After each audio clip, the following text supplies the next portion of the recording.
Salve, salve, minha gente amiga.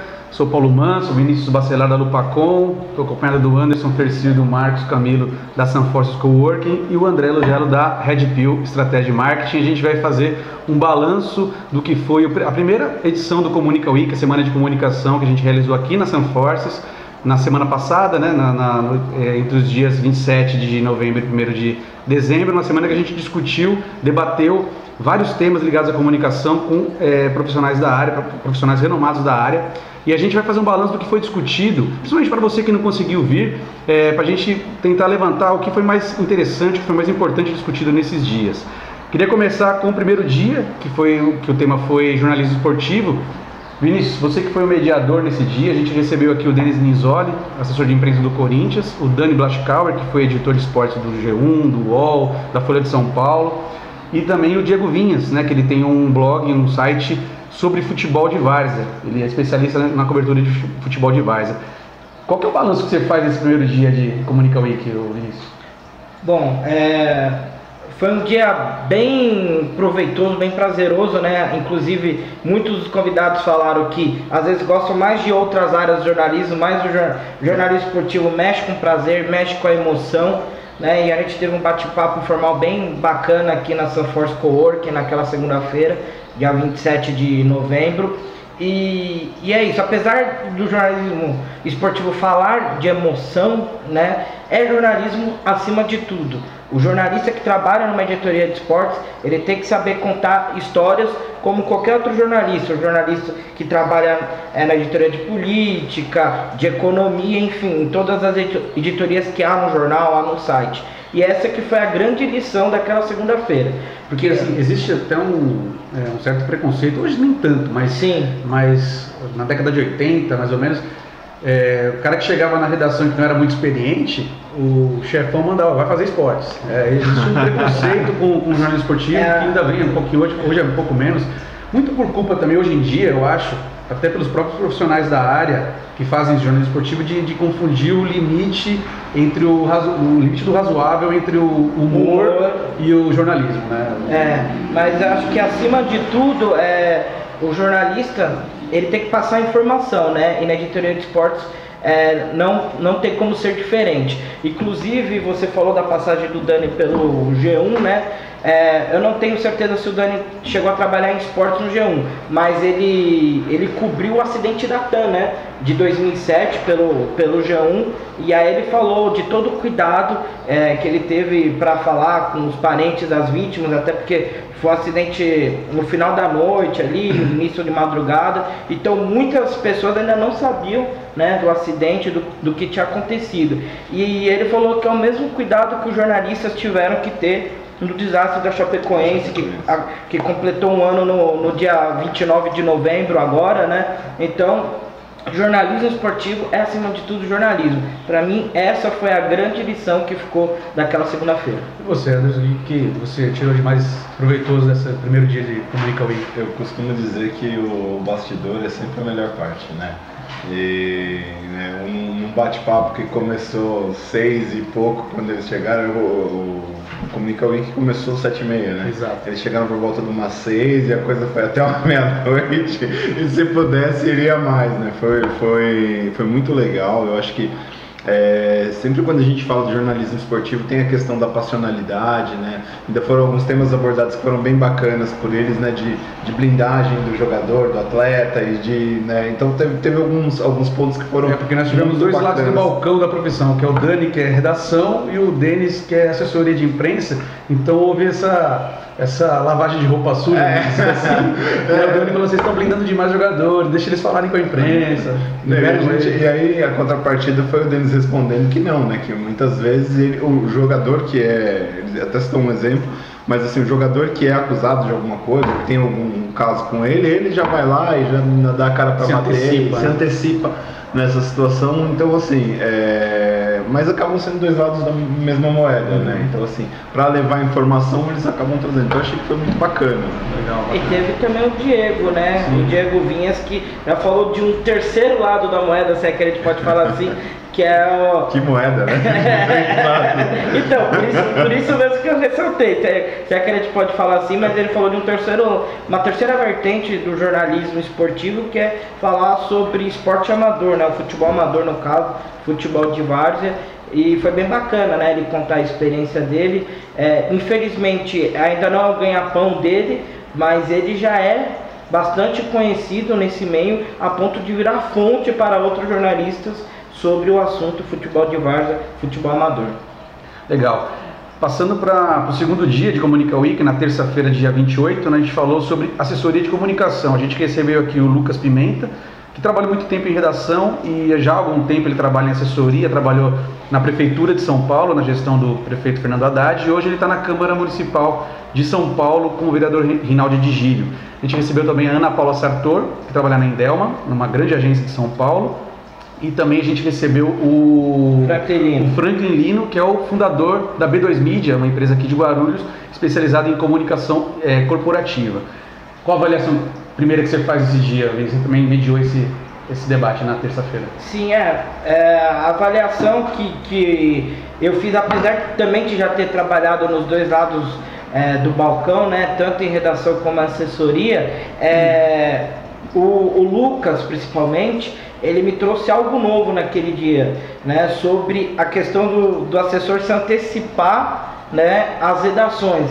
Ou seja, ele ia lá fazer a matéria, né, ia lá averiguar e apurar as informações antes de chegar um repórter de algum veículo de comunicação. Isso para mim foi bem bacana. Eu não tive ainda a oportunidade de fazer isso trabalhando como assessor de imprensa, mas foi uma luz que acendeu esse bate-papo aí nessa conversa com o Lucas Pimenta.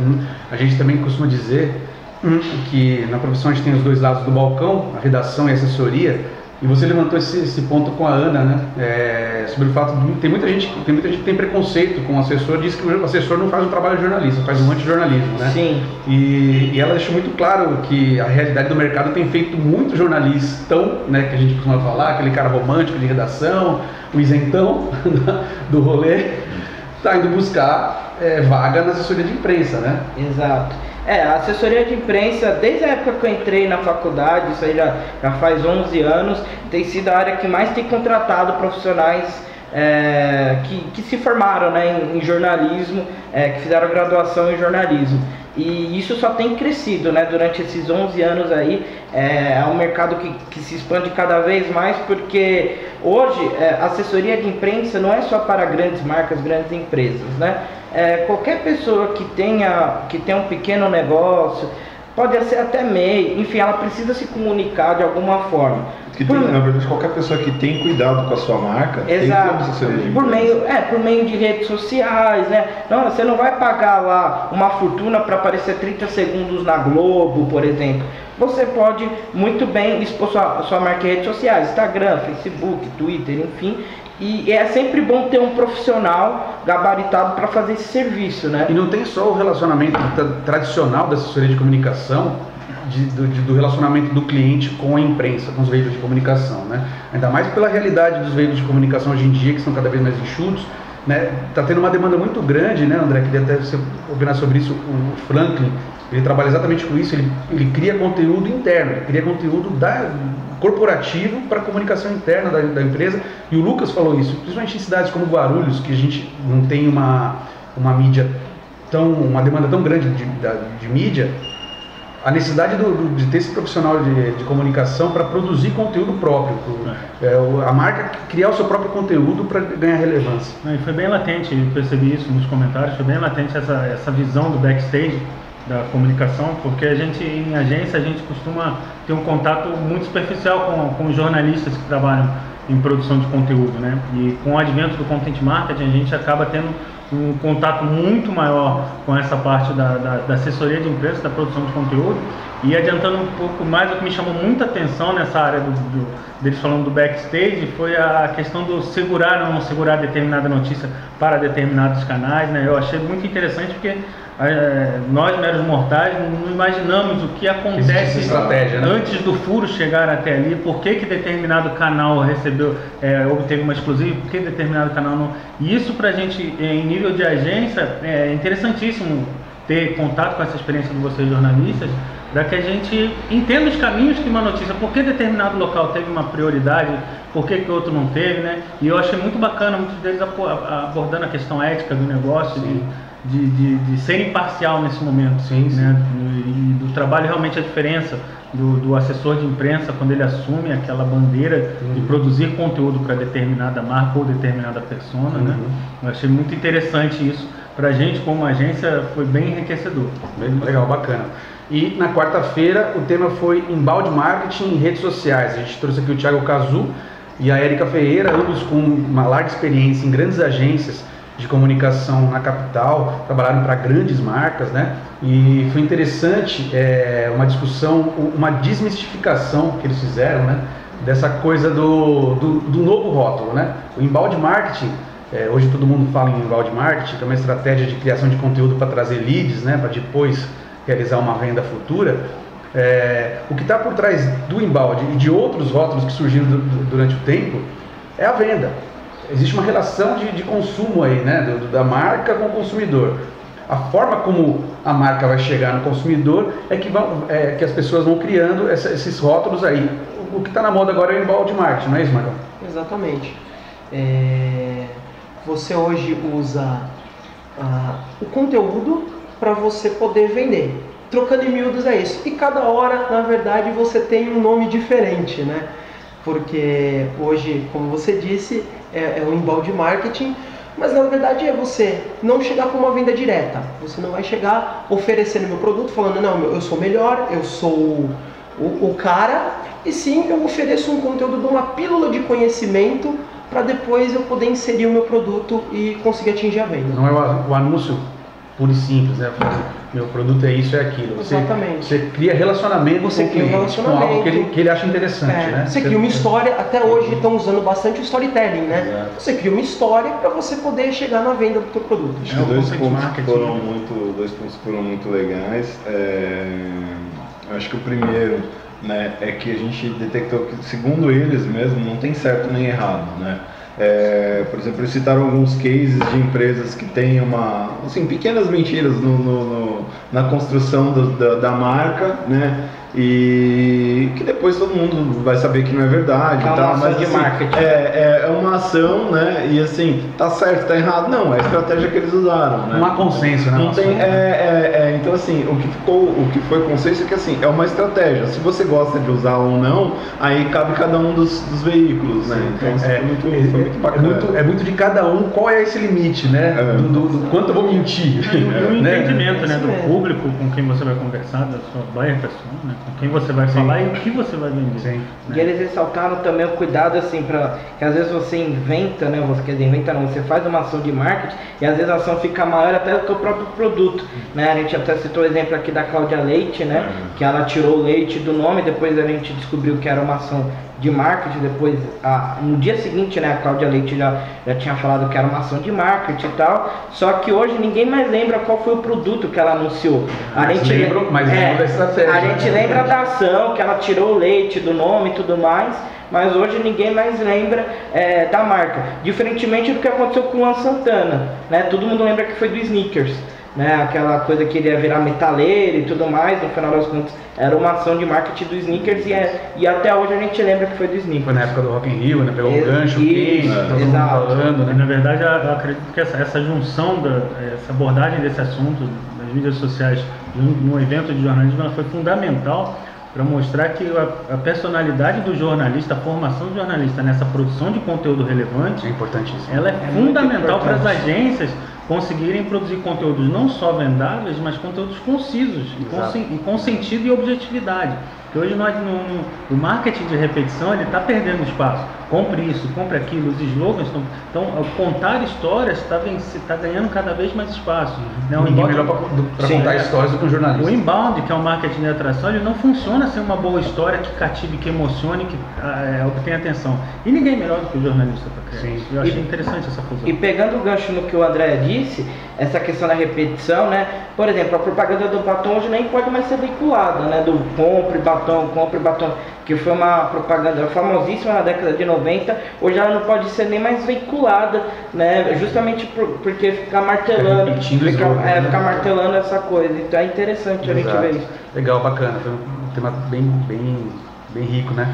Na quinta-feira a gente teve um dia um pouco mais, diria, romântico aí da Comunica Week, que foi fotojornalismo e videojornalismo. A gente trouxe dois feras aí no assunto, o Alexandre De Paulo e o João Machado, ambos com experiência tanto em jornal como em foto documental e autoral. E aí eu queria que vocês falassem, porque assim, as imagens que eu trabalhei com ambos, sou amigo de ambos e sim, sou suspeito para falar, mas as imagens que eles trouxeram, tanto do hard news, do jornalismo, quanto de uma linguagem mais poética, foram te emocionar. Eu entendi que são duas escolas diferentes de fotografia, né?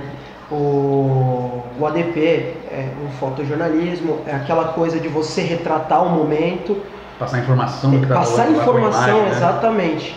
E o João é puro romantismo, é pura poesia nas fotos. Não, você vê, as fotos não precisam de legenda, elas transmitem tudo o que você quer. E o que a gente estava comentando que foi mais legal é que assim, o João, assim, as histórias deles durante o Hard News foram muito legais. O João tinha umas histórias de quando ele pegou aí o pessoal botando fogo em ônibus, entendeu?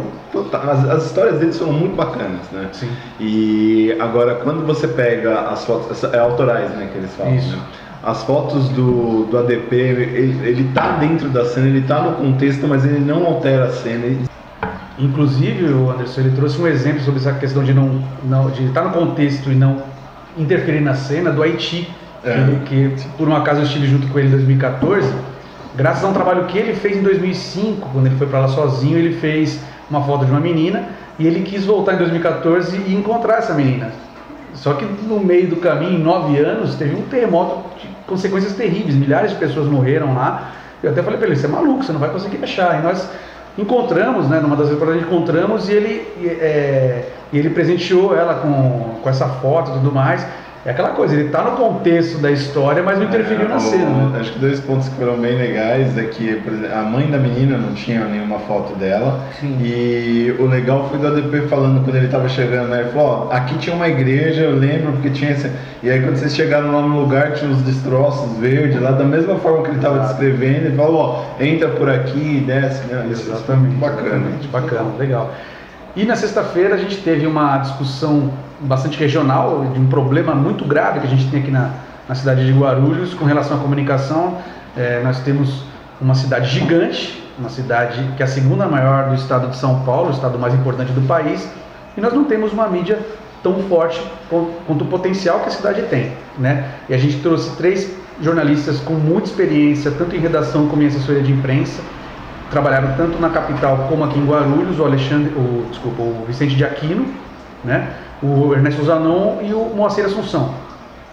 E para mim, não sei a opinião de vocês, mas para mim, falando de uma forma bem simplista, ficou muito claro o seguinte, que Guarulhos cresceu da década de 70, 80 para cá de uma forma desordenada, e quem compôs essa Guarulhos de hoje, de quase 1,5 milhão de habitantes, foi uma população que não tem a identidade com a cidade, é uma população que veio de fora, que cresceu nas beiradas da cidade, e que é uma população que, por não ter identidade com a cidade, não consome comunicação aqui, né? Então, voltando a dizer, de uma forma bem simplista, ficou bem claro para mim, que na opinião dos debatedores, a gente tem uma Guarulhos antiga, que é aquela de 400, 500 mil habitantes, né, que é a decisora, que tem o poder econômico, formadores de opinião, essa que tem capacidade para fazer uma mídia mais forte na cidade, não se interessa por isso, porque o restante da cidade, a outra Guarulhos que cresceu depois, que forma essa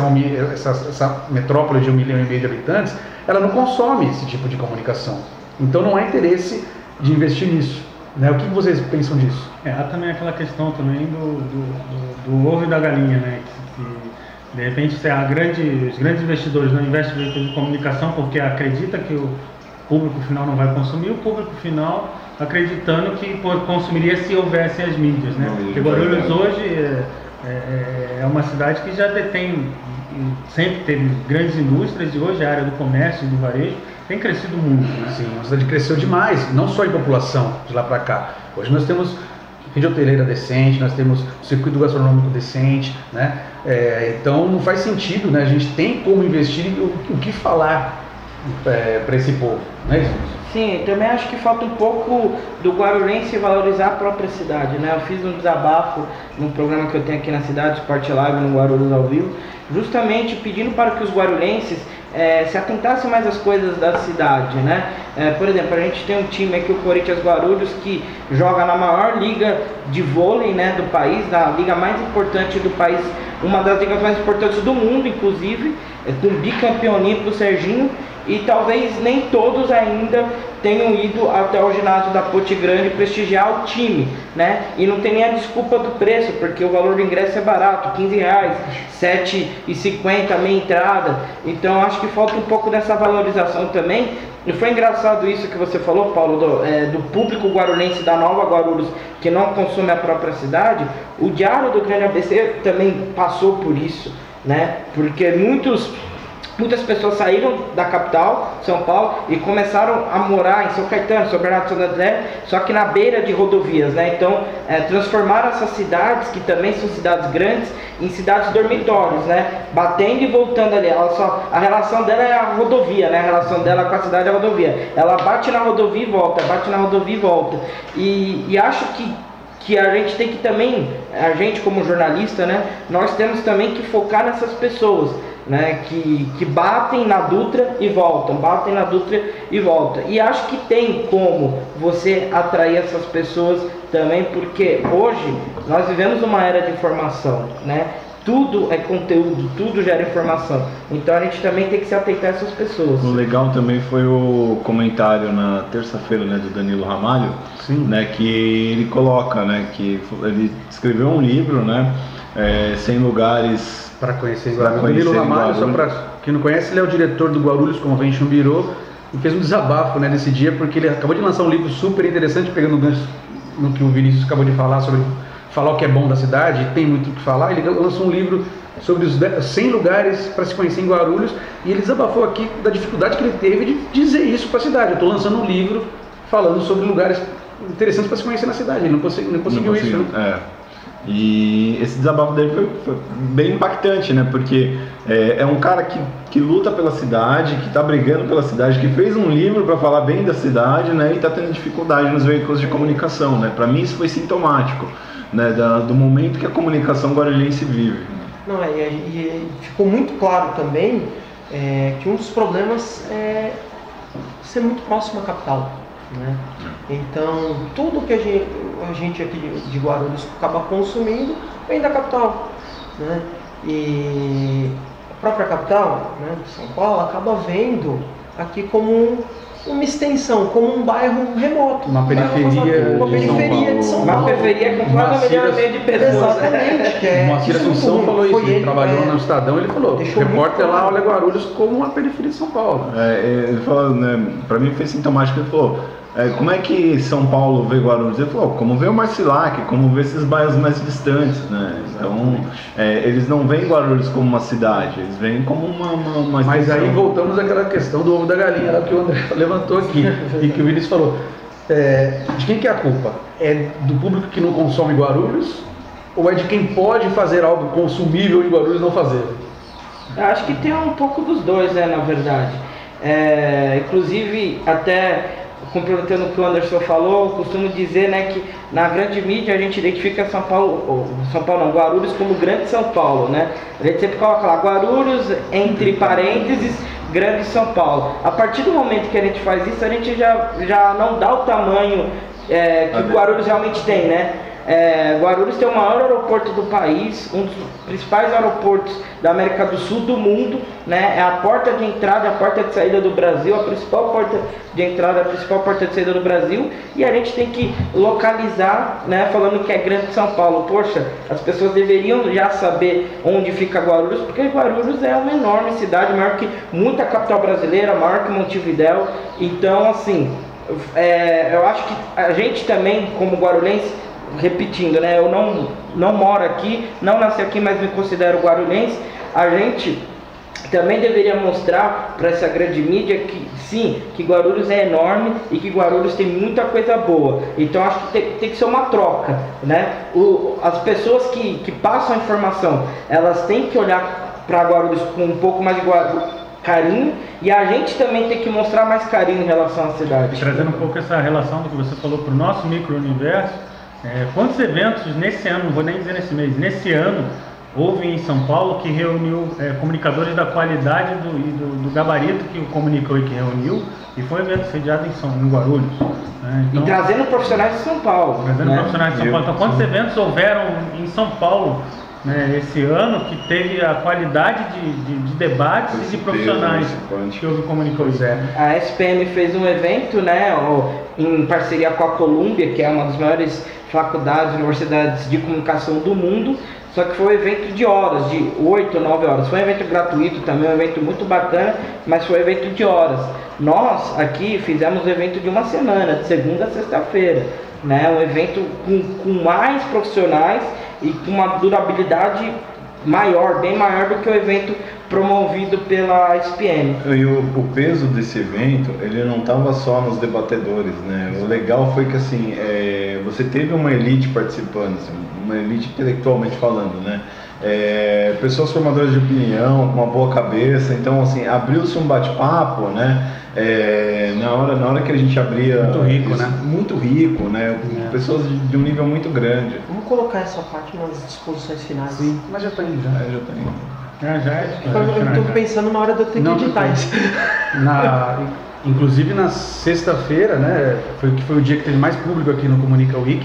Virou um brainstorm aqui, vários profissionais da área tentando dar ideias de como fazer para fortalecer a mídia da cidade, né? Foi bastante positivo, até pegando essa deixa do Anderson, e já encerrando o nosso bate-papo, eu queria agradecer o Anderson, agradecer o Marcos aqui da Sanforce Coworking, que assim que eu e o Vinícius da Lupacom viemos com a ideia de fazer essa semana de comunicação, eles abraçaram de pronto, cederam espaço gratuitamente. Agradecer ao André Logelo da Red Pill Strategy Marketing, que fez toda a comunicação visual do evento, colaborou demais com ideias, abraçou a nossa ideia inicial também. Dizer que a gente já está planejando a segunda edição, né? A gente já está pensando em manter isso, porque realmente, como disse o Anderson, o nível de discussão foi muito alto, né? E a gente quer manter isso, quer manter essa discussão, essa chama acesa para o bem da área de comunicação na nossa cidade, né? Então a gente já está. E eu queria também de coração agradecer o Vinícius Tavares da KNN Idiomas, que mesmo tendo tomado conhecimento do evento em cima da hora, a gente falou: Vinícius, a gente não consegue colocar o logo de vocês no material que já está tudo fechado. Ele falou: não quero saber, eu quero só apoiar. Ele participou, sorteou bolsas de estudo no curso deles lá de inglês e espanhol, sorteou o tablet, participou com a gente. Um abraço, Vinícius, obrigado pelo apoio. Agradecer a todos os debatedores que vieram de forma gratuita. Muitos deles trabalham em São Paulo, atravessaram a cidade para chegar aqui no horário, saíram daqui depois do horário, ficaram aqui tomando um café, batendo um papo depois, sem pressa nenhuma. Agradecer a todos eles. Denis Linzoli, o Dani Blaschkauer, Diego Vinhas, o Franklin Lino, Lucas Pimenta, Ana Paula Sartor, Thiago Cazu, Érica Ferreira, Alexandre De Paulo, João Machado, Vicente de Aquino, Ernesto Zanon e Moacir Assunção. Obrigado mesmo por vocês terem contribuído, trocado as experiências de vocês conosco, e agradecer você também que assistiu esse vídeo e convidar você para a próxima edição, que logo no começo do ano a gente já vai ter novidade, né? A gente já está no planejamento de fazer uma próxima edição. E é isso. Agradecer a todos vocês, um abraço a todos e até a próxima.